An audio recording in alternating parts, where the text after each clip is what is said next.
saya Fitri, saya sudah 2 tahun tinggal dan bekerja di Taipei sebagai pejuang migran Indonesia. Saya hanya libur 1 hari dalam seminggu. Biasanya saat libur adalah saat yang tepat untuk saya kangen-kangenan sama anak dan keluarga di kampung. Ngobrol sama mereka itu biasanya soal urusan anak dan kebutuhan mereka sehari-hari. Dari awal tinggal dan bekerja di sini, saya memang sudah mempersiapkan untuk mengatur cara mengirim uang bulanan ke kampung, sekaligus nabung buat simpanan hari tua.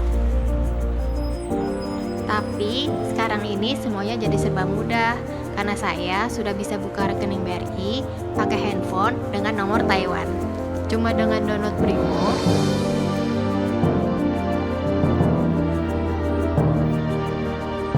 lengkapin data diri, ikutin langkah pendaftaran, buat akun, username, dan password.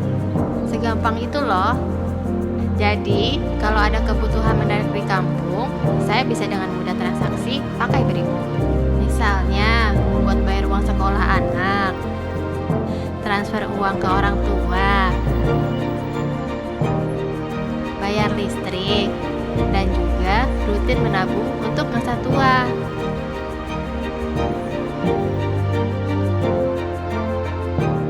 Kami, pekerja migran Indonesia, merasa sangat terbantu oleh fasilitas dan kemudahan transaksi yang diberikan oleh Brimo.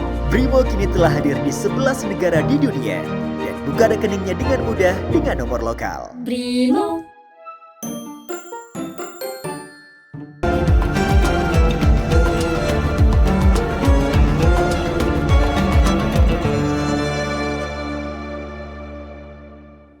Assalamualaikum warahmatullahi wabarakatuh.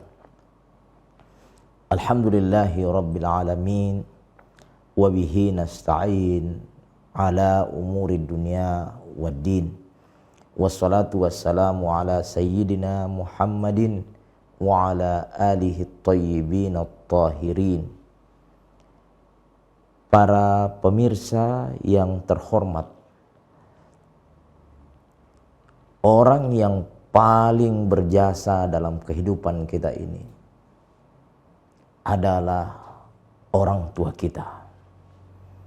Mereka yang menghabiskan waktunya untuk menumbuh kembangkan kita dalam proses pendidikan, proses pemenuhan kebutuhan-kebutuhan yang pada hakikatnya cita-cita seluruh orang tua adalah keinginan untuk membahagiakan anak-anaknya.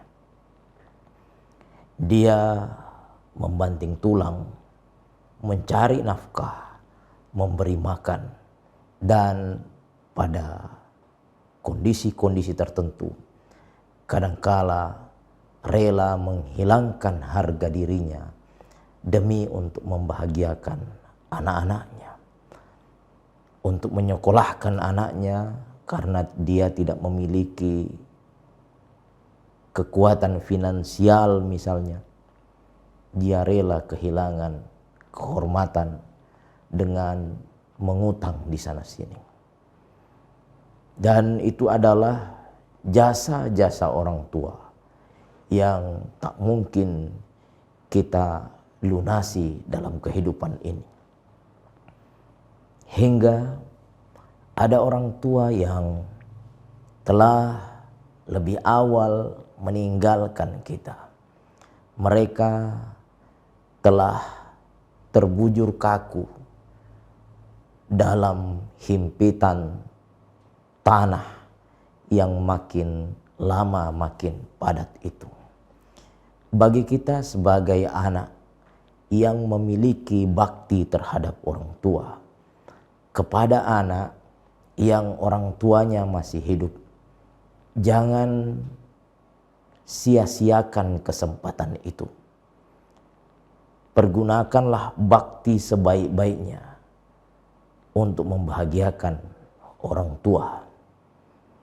Dan kita mengetahui di antara ciri manusia yang tidak akan memiliki masa depan atau keberkahan dalam hidupnya adalah ketika ada seorang anak yang menjadi sebab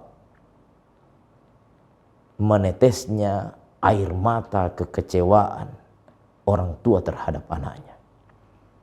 Percayalah, anak itu tidak memiliki masa depan yang baik. Sebaliknya, mungkin anak itu sederhana, tidak terlalu cerdas, biasa-biasa saja. Tapi bakti terhadap orang tuanya mengakibatkan orang tua itu juga meneteskan air mata, tapi bukan air mata kekesalan, kekecewaan, melainkan air mata kegembiraan, terharu, kesyukuran kepada Allah, bergembira karena memiliki anak, memiliki generasi yang berbakti. Sekali lagi, bagi anak yang masih memiliki orang tua, manfaatkanlah kehadiran orang tua, khususnya di bulan suci yang mulia ini. Berbaktilah kepada orang tua.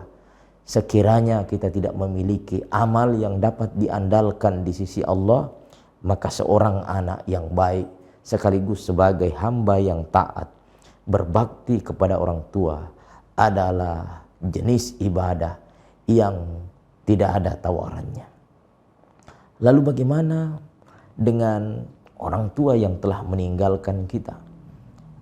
Banyak hal yang dapat kita lakukan sebagai persembahan terhadap orang tua yang telah meninggalkan kita.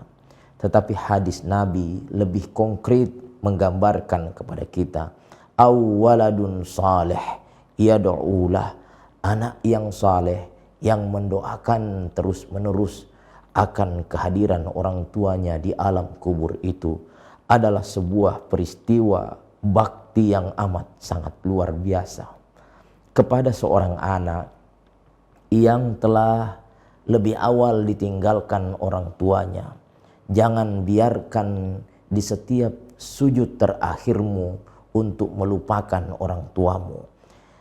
Jadikanlah sujud terakhir di setiap sholat-sholat kita itu sebagai sujud permohonan, sebagai sujud bukti kebaktian kita, bukti kepatuhan kita, bukti bahwa kita adalah bagian dari anak yang sama sekali tidak ingin disebut sebagai anak yang durhaka kepada orang tuanya. Jika Anda memiliki kelebihan harta, berdermalah kepada masjid, kepada pesantren, kepada orang-orang yang membutuhkan dengan mengatasnamakan orang tuamu yang telah lebih awal meninggalkan itu.